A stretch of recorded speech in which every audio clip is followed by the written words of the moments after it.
Puis elle m'avait marqué après pour sa bravoure face aux couches culottes d'antan, face aux cris de 6 personnes, à sa garde ainsi qu'à leur suivi psychologique. Le trophée du meilleur papa qui avait marqué au-dessus. Léa Petitgas offrait régulièrement des attentions ou des petits cadeaux. La jeune fille était proche de son père. Depuis 1 an, c'est lui qui entretient les avis de recherche, répond aux interviews pour que Léa ne tombe pas dans l'oubli. J'espère que ma fille, elle est toujours en vie, hein, c'est toujours l'espoir que j'ai.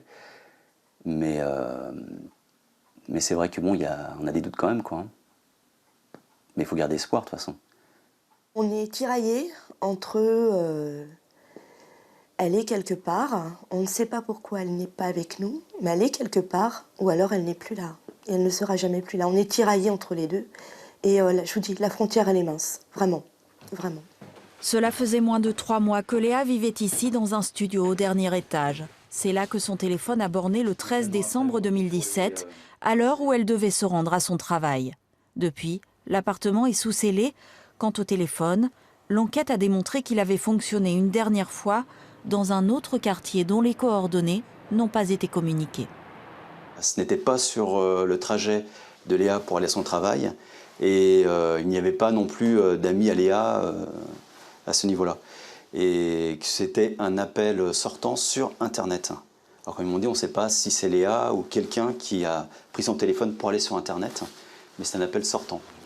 Emmeline et Kylian faisaient partie des confidents. Avec Léa, ils s'appelaient, se voyaient tous les 2 ou 3 jours. L'absence et les questions ont envahi leur quotidien. En fait, c'est tout le temps, en fait. Parce qu'on a fait plein de choses sur Nantes, on est allé dans plein d'endroits. Et en fait, c'est tout le temps, en fait, que j'y pense. Donc, il n'y a pas un jour où j'y pense pas. Je me sens seul, en fait, un peu. C'est-à-dire que je vois ma famille, je vois mes amis, mais j'arrive pas à trouver la même je sais plus comment on dit, mais osmose qu'avec Léa. Ça me manque. Et je le sens que c'est un manque à ma vie, je le sens, moi. Léa, c'est quelqu'un à qui je tiens énormément. Mais... Cette photo était prise quelques semaines avant sa disparition. Toute personne ayant aperçu Léa Petitgas est invitée à se rapprocher des enquêteurs.